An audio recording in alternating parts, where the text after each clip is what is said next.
Chapter 12. Man's Reason. There was one of the tribe of Tarzan who questioned his authority, and that was Turquoise, the son of Tublat. But he so feared the keen knife and the deadly arrows of his new lord that he confined the manifestations of his objections to petty disobediences and irritating mannerisms. Tarzan knew, however, that he but waited his opportunity to wrest the kingship from him by some sudden stroke of treachery, and so he was ever on his guard against surprise. For months the life of the little band went on much as it had before, except that Tarzan's greater intelligence and his ability as a hunter were the means of providing for them more bountifully than ever before. Most of them, therefore, were more than content with a change in rulers.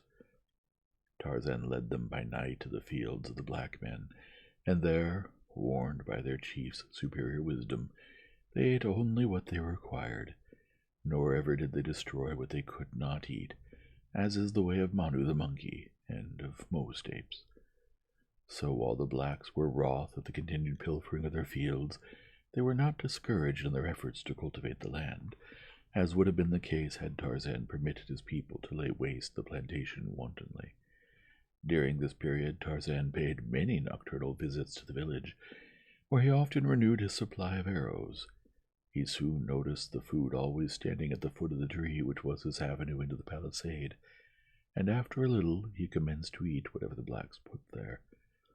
When the awestruck savages saw that the food disappeared overnight, they were filled with consternation and dread, for it was one thing to put food out to propitiate a god or a devil, but quite another thing to have the spirit really come into the village and eat it. Such a thing was unheard of, and it clouded their superstitious minds with all manner of vague fears. Nor was this all. The periodic disappearance of their arrows and the strange pranks perpetrated by unseen hands had wrought them to such a state that life had become a veritable burden in their new home. And now it was Mbonga and his head men began to talk of abandoning the village and seeking a site farther on in the jungle. Presently the warriors began to strike farther and farther south into the heart of the forest, when they went to hunt, looking for a site for a new village. More often was the tribe of Tarzan disturbed by these wandering huntsmen. Now was the quiet, fierce solitude of the primeval forest broken by new, strange cries. No longer was there safety for bird or beast. Man had come. Other animals passed up and down the jungle by day and by night, fierce, cruel beasts, but their weaker neighbors only fled from their immediate vicinity to return again when the danger was past. With man it was different. When he comes, many of the larger animals instinctively leave the district entirely, seldom if ever to return, and thus it has always been with the great anthropoids. They flee man as man flees a pestilence. For a short time the tribe of Tarzan lingered in the vicinity of the beach, because their new chief hated the thought of leaving the treasured contents of the little cabin forever. But when one day a member of the tribe discovered the blacks in great numbers on the banks of a little stream that had been their watering place for generations, and in the act of clearing a space in the jungle and erecting many huts, the apes would remain no longer, and so Tarzan led them inland for many marches to a spot as yet undefiled by the foot of a human being. Once every moon Tarzan would go swinging rapidly back through the swaying branches to have a day with his books and to replenish his supply of arrows. This latter task was becoming more and more difficult, for the warriors had taken to hiding their supply away at night in granaries and living huts. This necessitated watching by day on Tarzan's part to discover where the arrows were being concealed. Twice had he entered huts at night while the inmates lay sleeping upon their mats, and stolen the arrows from the very sides of the warriors. But this method he realized to be too fraught with danger, and so he commenced picking up solitary hunters with his long, deadly noose, stripping them of weapons and ornaments, and dropping their bodies from a high tree into the village street during the still watches of the night.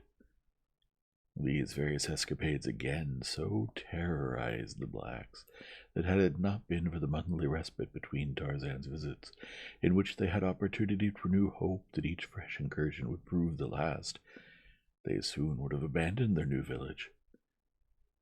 They had not as yet come upon Tarzan's cabin on the distant beach, but the ape-man lived in constant dread that while he was away with the tribe, they would discover and despoil his treasure. So it came that he spent more and more time in the vicinity of his father's last home, and less with the tribe. Presently the members of his little community began to suffer on account of his neglect, for disputes and quarrels constantly arose which only the king might settle peaceably. At last some of the older apes spoke to Tarzan on the subject, and for a month thereafter he remained constantly with the tribe. The duties of kingship among the anthropoids are not many or arduous.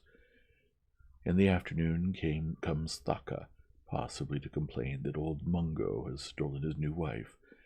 Then must Tarzan summon all before him, and if he finds that the wife prefers her new lord, he commands that matters remain as they are, or possibly that Mungo give Thaka one of his daughters in exchange. Whatever his decision, the apes accepted as final and returned to their occupations, satisfied. Then comes Tana, shrieking and holding tight her side from which blood is streaming. Gunto, her husband, has cruelly bitten her, and Gunto, summoned, says that Tana is lazy and will not bring him nuts and beetles, or scratch his back for him.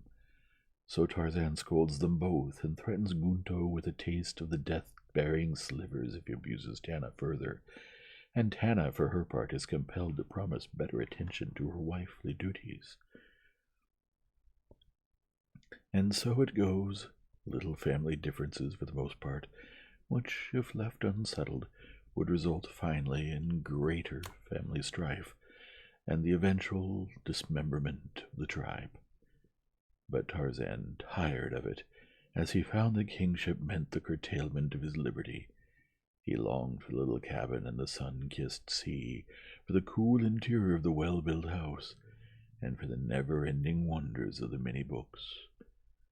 As he had grown older, he found that he had grown away from his people. Their interests and his were far removed. They had not kept pace with him, nor could they understand aught of the many strange and wonderful dreams that passed through the active brain of their human king. So limited was their vocabulary that Tarzan could not even talk with them of the many new truths in the great fields of thought that his reading had opened up before his longing eyes, or make known ambitions which stirred his soul. Among the tribe he no longer had friends as of old. A little child may find companionship in many strange and simple creatures, but to a grown man there must be some semblance of equality in intellect as the basis for agreeable association.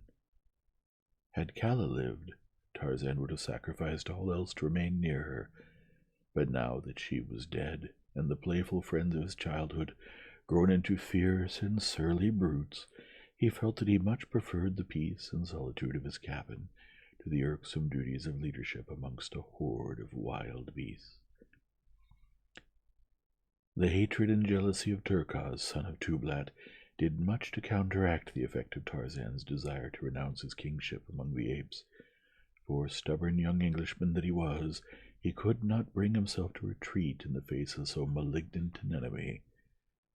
That Turkaz would be chosen leader in his stead he knew full well, for time and again the ferocious brute had established his claim to physical supremacy over the few bull apes who had dared resent his savage bullying.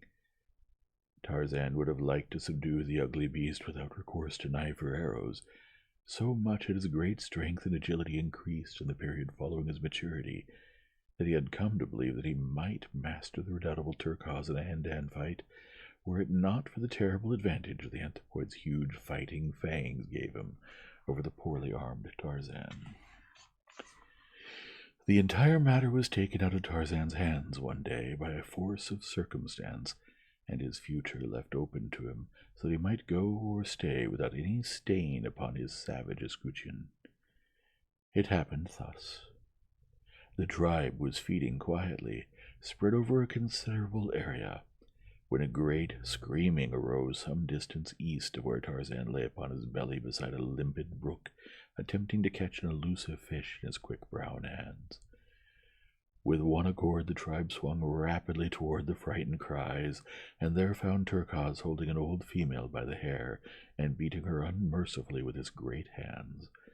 As Tarzan approached, he raised his hand aloft for Turquoise to desist, for the female was not his, but belonged to a poor old ape whose fighting days were long over, and who therefore could not protect his family. Turquoise knew that it was against the laws of his kind to strike the woman of another, but being a bully, he had taken advantage of the weakness of the female's husband to chastise her because she had refused to give up to him a tender young rodent she had captured. When Turquoise saw Tarzan approaching without his arrows, he continued to belabor the poor woman in a studied effort to affront his hated chieftain. Tarzan did not repeat his warning signal, but instead rushed bodily upon the waiting Turquoise. Never had the ape-man sought so terrible a battle since that long-gone day when Bolgani, the great king gorilla, had so horribly manhandled him ere the new-found knife had, by accident, pricked the savage heart. Tarzan's knife on the present occasion but barely offset the gleaming fangs of Turquoise, and what little advantage the ape had over the man in brute strength was almost balanced by the latter's wonderful quickness and agility. In the sum of their points, however, the anthropoid had a shade the better of the battle, and had there been no other personal attribute to influence the final outcome, Tarzan of the Apes, the young Lord Greystoke, would have died as he had lived, an unknown savage beast in equatorial Africa. But there was that which had raised him far above his fellows of the jungle, that little spark which spells the whole vast difference between man and brute. Reason. This it was which saved him from death beneath the iron muscles and tearing fangs of Turquoise. Scarcely had they fought a dozen seconds ere they were rolling upon the ground, striking, tearing, and rending, two great savage beasts battling to the death. Turquoise had a dozen knife wounds on head and breast, and Tarzan was torn and bleeding, his scalp in one place half torn from his head, so that a great piece hung down over one eye, obstructing his vision. But so far the young Englishman had been able to keep those horrible fangs from his jugular, and now, as they fought less fiercely for a moment to regain their breath, Tarzan formed a cunning plan. He would work his way to the other's back, and, clinging there with tooth and nail, drive his knife home until Turquoise was no more. The maneuver was accomplished more easily than he had hoped, for the stupid beast, not knowing what Tarzan was attempting, made no particular effort to prevent the accomplishment of the design. But when, finally, he realized that his antagonist was fastened to him where his teeth and fists alike were useless against him, Turquoise hurled himself almost upon the ground, so violently that Tarzan could but cling desperately to the leaping, turning, twisting body, and ere he had struck a blow, the knife was hurled from his hand by a heavy impact against the earth, and Tarzan found himself defenseless. During the rollings and squirmings of the next few minutes, Tarzan's hold was loosened a dozen times until, finally, an accidental occurrence of those swift and ever-changing evolutions gave him a new hold with his right hand, which he realized was absolutely unassailable. His arm was passed beneath Turquoise's arm from behind, and his hand and forearm encircled the back of Turquoise's neck. It was the half-Nelson of modern wrestling which the untaught ape-man had stumbled upon, but superior reason showed him in an instant the value of the thing he had discovered. It was the difference to him between life and death. And so he struggled to encompass a similar hold with the left hand, and in a few moments Turquoise's bull neck was creaking beneath a full Nelson. There was no more lunging about now. The two lay perfectly still upon the ground, Tarzan upon Turquoise's back. Slowly the bullet head of the ape was being forced lower and lower upon his chest. Tarzan knew what the result would be. In an instant the neck would break. Then there came to Turquoise's rescue the same thing that had put him in these sore straits, a man's reasoning power. If I kill him, thought Tarzan, what advantage will it be to me? Will it not but rob the tribe of a great fighter? And if Turquoise be dead, he will know nothing of my supremacy, while alive he will ever be an example to the other apes. Kagoda, hissed Tarzan in Turquoise's ear, which in ape tongue means, freely translated, do you surrender? For a moment there was no reply, and Tarzan added a few more ounces of pressure, which elicited a horrified shriek of pain from the great beast. Kagoda! Kagoda! Cried Turquoise. Listen, said Tarzan, easing up a trifle, but not releasing his hold. I am Tarzan, king of the apes, mighty hunter, mighty fighter. In all the jungle there is none so great. You have said Kagoda to me. All the tribe have heard. Quarrel no more with your king or your people, for next time I shall kill you. Do you understand? Assented Turquoise. And you are satisfied? Said the ape. Tarzan let him up, and in a few minutes all were back at their vocations, as though naught had occurred to mar the tranquillity of their primeval forest haunts. But deep in the minds of the apes was rooted the conviction that Tarzan was a mighty fighter and a strange creature, strange because he had had it in his power to kill his enemy, but had allowed him to live unharmed. That afternoon, as the tribe came together, as was their wont, before darkness settled in the jungle, Tarzan, his wounds washed in the waters of the stream, called the old males about him. You have seen again today that Tarzan of the Apes is the greatest among you, he said. Oh, they replied with one voice, Tarzan is great. Tarzan, he continued, is not an ape. He is not like his people. His ways are not their ways, and so Tarzan is going back to the lair of his own kind by the waters of the great lake, which has no farther shore. You must choose another to rule you, for Tarzan will not return. And thus your Lord Greystoke took the first step toward the goal which he had set, the finding of the other white men like himself.